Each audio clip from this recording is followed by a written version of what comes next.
días a todos y a todas. Bienvenidos y bienvenidas a esta presentación, esta comunicación.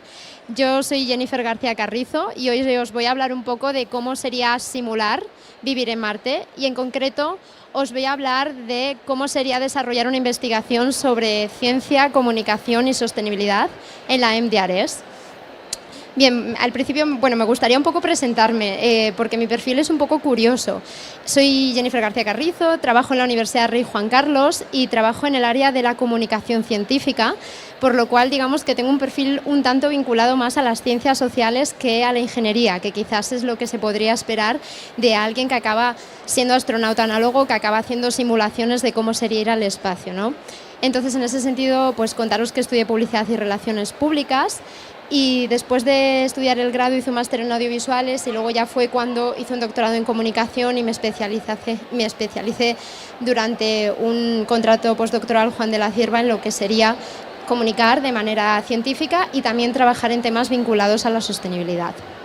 Actualmente, como os comentaba, trabajo en la Universidad Rey Juan Carlos, soy investigadora dentro de un grupo de investigación que se llama XRCom Lab, que es el laboratorio de realidad inmersiva y también de asuntos vinculados a la interactividad y la comunicación. Entonces, en ese laboratorio es un poco donde desarrollo mi investigación que tiene que ver pues, con cómo sería comunicar determinados aspectos científicos y cómo podemos hacerlo pues, a través de asuntos vinculados a la realidad aumentada, a la realidad virtual, que probablemente os suene un poquito a todos y a todas, ¿no? A finales del año pasado se abrió un proceso de selección en el 2023 que era para irse a simular cómo sería durante 2 semanas investigar y trabajar en Marte. Yo apliqué a ese proceso, se buscaban sobre todo perfiles vinculados con la ciencia y tecnología, pero también con la comunicación y las artes, así que teniendo en cuenta que había ese huequito para las ciencias sociales decidí aplicar al proceso y después de unos meses y de un proceso de selección acabé siendo seleccionada junto con mis compañeras, que son las que tenéis en pantalla, para formar parte de una tripulación exclusivamente femenina que se iba a la Mars Desert Research Station, que es esta estación que tenéis aquí, para ver cómo sería eso, cómo sería vivir en Marte, cómo sería investigar allí y cómo sería trabajar en un entorno de esas características. La Mars Desert Research Station, que la tenéis ahora en pantalla, es un lugar que se encuentra en mitad del desierto de Utah y es a nivel geomorfológico muy parecido a lo que entendemos que sería Marte. Por eso se escoge ese lugar para desarrollar este tipo de simulaciones. Además, deciros que está aislado y ahora os hablaré un poquito más de él, pero es interesante porque nos ofrece la oportunidad de investigar cómo sería en el planeta rojo. El planeta rojo, claro, a priori si pensáis en Marte no se parece mucho a lo que sería la Tierra, ¿no? O sea, es bastante diferente, ¿no? Por ejemplo, tiene 2 lunas, Phobos y también Deimos, ¿no? Nosotros en nuestro caso en la Tierra solo tenemos una luna, pero tiene diferencias mucho más significativas, como el tema de la gravedad. En Marte hay una gravedad que es mucho más pequeña de la gravedad que tenemos en la Tierra y eso hace que a la hora de desplazarnos y movernos sea ligeramente diferente. Aparte de eso, la gravedad, esa diferencia de gravedad, hace que, pues, por ejemplo, un objeto que en la Tierra pesa 100 kilos, en Marte pesaría 38. En principio parece una ventaja, pero puede acabar siendo una desventaja porque imagino que sabéis que en microgravedad y en ausencia de gravedad empezamos a tener problemas como pérdida de densidad ósea, problemas en los músculos, por lo cual eso nos lo acaba complicando todo un poco. Además, esa gravedad, que en cierto modo es más pequeña que en la Tierra, también tiene que ver con el tamaño de Marte, que es más pequeño que la Tierra y de hecho, en términos de volumen, podríamos decir que una Tierra es equivalente a más de 6 planetas rojos, por lo cual es significativamente más pequeño, eso sí, un poco más grande que la Luna. Además, un año es mucho más largo que la Tierra, es decir, el tiempo que Marte tarda en girar alrededor del Sol es más largo, de hecho son 687 días los que necesitamos para completar un año solar.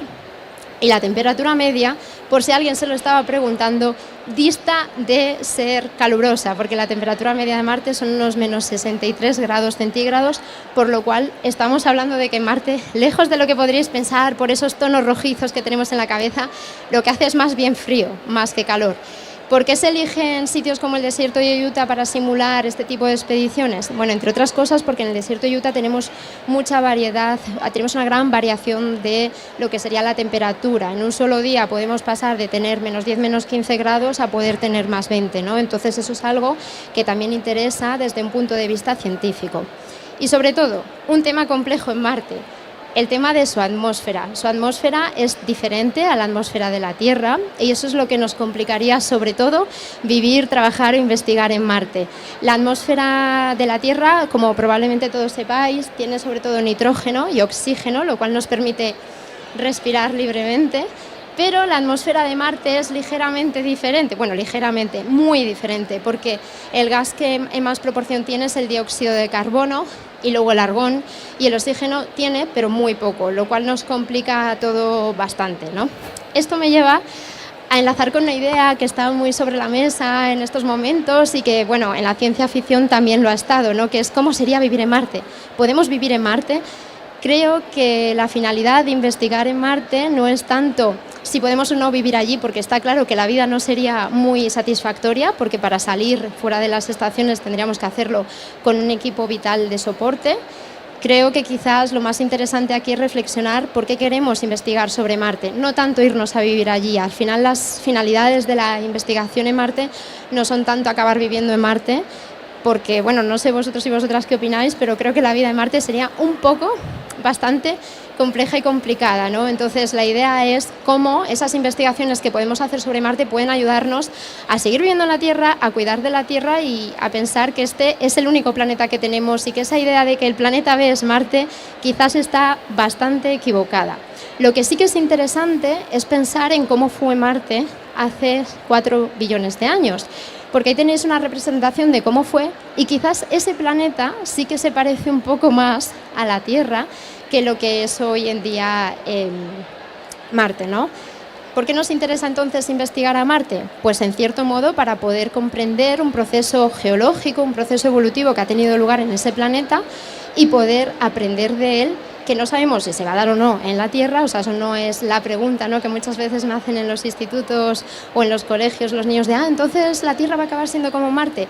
Quizás eso no es el kit de la cuestión, sino que lo más interesante es ver ese proceso evolutivo y estudiar ese punto en el que se encuentra Marte para ver, bueno, pues cómo hemos acabado de un planeta que era así hace 4 billones de años a lo que hoy en día es Marte. Además, en Marte, evidentemente, como no podemos ir a Marte por todo lo que os he ido explicando, hoy en día a nivel tecnológico sería muy difícil gestionar el tema vinculado a la atmósfera, pero también en los temas vinculados a la alta radiación que hay en Marte. Lo que hacemos de momento es, bueno, simular cómo serían las bases de investigación en la Tierra. Tenemos diferentes bases de investigación, ahí tenéis alguna. Por ejemplo, está la base de Río Tinto, que tenemos por ahí algunos compañeros que trabajan en ello, así que os invito a que os paséis por su stand.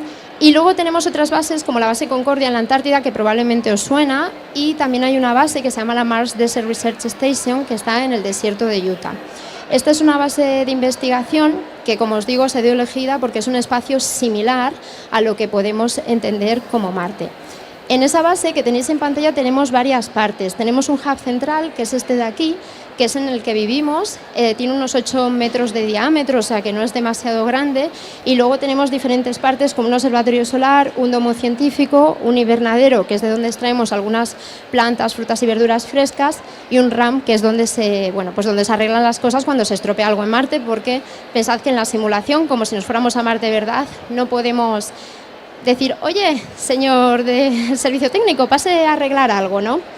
Entonces, bueno, yo os quería hablar un poco de cómo es un día a día en una simulación de estas en las que, bueno, como podréis adivinar, sobre todo lo que hacemos es investigar, ¿no? En ese día a día tú te levantas por la mañana, es verdad que tienes unas 2 horas para hacer deporte, bueno, no, 2 horas exagerado, media hora. Estaba pensando en que los astronautas de verdad, cuando van a la Estación Internacional, sí que tienen que hacer al menos 2 horas de deporte. En nuestro caso hacíamos media hora, 45 minutos de deporte y a partir de ahí empezaba el día. Un día que se resumía sobre todo en investigar y un día en el que, por supuesto, no teníamos conexión a Internet, por lo cual estábamos completamente aisladas. De hecho, la conexión a internet es algo que solo se abre 2 horas al día, al finalizar el día, y se usa para trabajar, para mandar reportes a tierra, explicarle qué has hecho y qué vas a hacer al día siguiente. Es decir, que en ese sentido estábamos aisladas como lo estaríamos si fuéramos a Marte, ¿no? Entonces, bueno, en la base pues trabajamos, en nuestro caso, junto con Hipatia, que era la misión con la que yo iba, llevamos una impresora 3D para investigar cómo podríamos imprimir materiales de urgencia si necesitáramos una determinada pieza. También llevábamos una mini estación de análisis para muestras geológicas, que es una estación portátil que permitía analizar esas muestras geológicas. Y, por supuesto, a veces realizábamos misiones, lo que se llama salidas extravehiculares. Las salidas extravehiculares ocurren cuando salimos de la base a investigar fuera. Para esas salidas extravehiculares, claro, estamos simulando que estamos en Marte, consecuentemente hay radiación y consecuentemente tampoco hay oxígeno en la atmósfera, por lo cual nos tenemos que vestir con estos trajes que veis aquí, que pesan unos 15 kilos. Pensad que pesan 15 kilos porque estamos en Marte, en la Tierra pesarían más y tenemos que movernos y ejecutar con ellos todas las actividades. En esas salidas extravehiculares, por supuesto, se sigue investigando, es decir, no tiene un sentido hacer una salida porque me aburro y me voy a dar un paseo espacial, un paseo marciano, ¿no? Sino que la finalidad de esas salidas es siempre hacer una tarea pues, de investigación. En este caso, pues era recoger algunas rocas, analizarlas con esa pistola portátil que tiene mi compañera, o también hacíamos salidas, por ejemplo, para montar un reflector, que es esto de aquí, para calibrar satélites, y también para analizar el efecto que tiene la arena del desierto, que hay muchas, sobre todo en Marte, en, por ejemplo, las placas solares, que, bueno, las placas solares, uno de los mayores problemas que tienen es que se afectan altamente por la arena del desierto. Y yo, en mi caso, que era la periodista, la persona de comunicación, pues trabajaba en mi proyecto científico, en esas salidas extravehiculares, documentando todas aquellas acciones que tenían que ver con la sostenibilidad, como por ejemplo eso, el tema de placas solares, cómo nos abastecemos en la estación con energía que es sostenible. Por supuesto, no siempre trabajábamos o investigábamos fuera de la estación, sino que a veces el trabajo también es dentro. Por ejemplo, aquí estoy yo en el Green Hub trabajando con un compostador portátil que nos habíamos llevado a la estación. Si os fijáis, el compostador no es nada aquí súper tecnológico, ¿no? Muchas veces cuando si nos fuéramos a Marte de verdad o en las misiones espaciales reales, cuanto más simple sea algo de lo que estamos utilizando, mejor, porque eso nos evita tener problemas en la tecnología del instrumento, ¿no? Entonces es un compostador muy sencillo que todos podríais tener en casa. Entonces yo con él estaba investigando pues cómo podía extraer compost en pocos días y utilizarlo para regar las plantas y demás. Además, otro de los problemas que teníamos, otro de los temas que yo comentaba era el uso del agua. Pensar que teníamos un tanque de 2.000 litros para 7 personas durante 12 días y que la finalidad era gastar menos de la mitad del tanque o la mitad como mucho, ¿vale? No vaya a ser que nos pasara algo y nos tuviéramos que quedar más días en Marte y tuviéramos un problema. Entonces, en ese sentido, teníamos 10,5 litros por persona al día para hidratarnos, es decir, para beber agua, para limpiar la estación, para ducharnos, que solo podíamos ducharnos 3 veces en esos 12 días, porque las duchas consumen muchísima agua, y también para hidratar la comida, porque sí, en Marte, igual que en la Estación Espacial Internacional, comeríamos comida deshidratada, y esa comida tendríamos que rehidratarla con agua. ¿Por qué se utiliza este tipo de comida? Es una comida que pesa menos, por lo cual es más fácil transportarla, pero sobre todo es comida que dura entre 25 y 30 años una vez que ha sido deshidratada. Entonces eso nos permite coger solo el agua, coger solo la comida que vamos a consumir, hidratarla y comerla y no tirar nada, no tener desechos. Además, también comíamos eso, pues algunos tomatitos, unos cherries, que oye, cuando estás ahí 15 días, 12, aislados, sin ver nada, ningún ser vivo ni nada que se mueva más allá de tus compañeras, pues siempre se agradece tener alguna fruta y verdura fresca, ¿no? Y entonces eso lo sacábamos del Green Hub del invernadero. Y bueno, siempre me preguntáis que si quedaba tiempo libre. La verdad es que el tiempo libre se reduce. Yo pensaba que iba a ser más antes de la simulación, pero lo cierto es que al final el tiempo libre se reduce prácticamente a la nada. Yo te podría decir que quizás el tiempo libre es ese espacio que tenemos para hacer el deporte o el espacio que tenemos a lo mejor un poco para comunicarnos con familiares. Es verdad que tuvimos un cumpleaños estando allí en la MDRS, y que lo celebramos y demás, pero lo cierto es que al final te pasas la mayor parte del día investigando. Cuando tienes 2 horas que en teoría son libres y de conexión con tierra, las utilizas para reportar la misión a control y digamos que se reduce a nada, ¿no? Como sería en la misión, o sea, como sería un poco también en las misiones reales. Es verdad que hay espacio para el descanso, para dormir tus 8 horas, pero es útil que ya que estamos allí, son misiones muy costosas, cada minuto que tengamos lo utilicemos pues para investigar, para hacer ciencia y algo que pueda contribuir a que la vida en la Tierra también sea mejor. Así que nada, muchas gracias por su atención. Estaría encantada de escuchar vuestras preguntas, así que no sé si podemos abrir un pequeño turno de preguntas, si alguien se anima y vemos. Por ejemplo, alguien se puede preguntar, ¿y cómo ha llegado el tomate a Marte? Pues en su momento ese invernadero se montó, la MDRS lleva muchos años activa, unos más de 20 años, entonces en su momento la primera semilla de tomate se llevó, se plantó y fue creciendo hasta que nos hemos podido comer un tomate, por lo cual es un legado que cuando tú te vas de la simulación también dejas las plantas para el resto de... No te puedes comer todos los tomates que hay, tienes que dejar alguno para los que vienen después, ¿no? Entonces ese es el legado. No sé si hay alguna pregunta por ahí, alguien que se anime. Hola, ¿qué clase de investigación hacían tus compañeras? Pues hacíamos varias, o sea... Teníamos varias investigaciones. Por ejemplo, una de las tareas que teníamos más ardua era la de instalar ese reflector, que lo hicimos junto con la ESA, instalar ese reflector para calibrar lo que serían satélites. Satélites de medición, por ejemplo, de cómo evoluciona el nivel del mar, para poder tener medidas muy reales y muy concisas, y no decir, ay, el mar ha subido 1 centímetro, no, sino para poder decir, pues ha subido 0,7 centímetros, poder tener una medida real. Entonces, ese era uno de los proyectos que teníamos. Y luego, por ejemplo, otra compañera llevaba la pistola esa que os he enseñado, que es muy interesante porque, claro, normalmente tú cuando en las misiones espaciales vas, coges rocas y los geólogos o los astronautas que han sido formados en geología seleccionan las rocas, pero no la pueden analizar en el lugar. Entonces pues hay veces que en algunas misiones te traes rocas de por si acaso y luego resulta que son las más interesantes, ¿no? Entonces la finalidad de la pistola era que tú podías analizar in situ la roca y decidir si te la llevabas o no.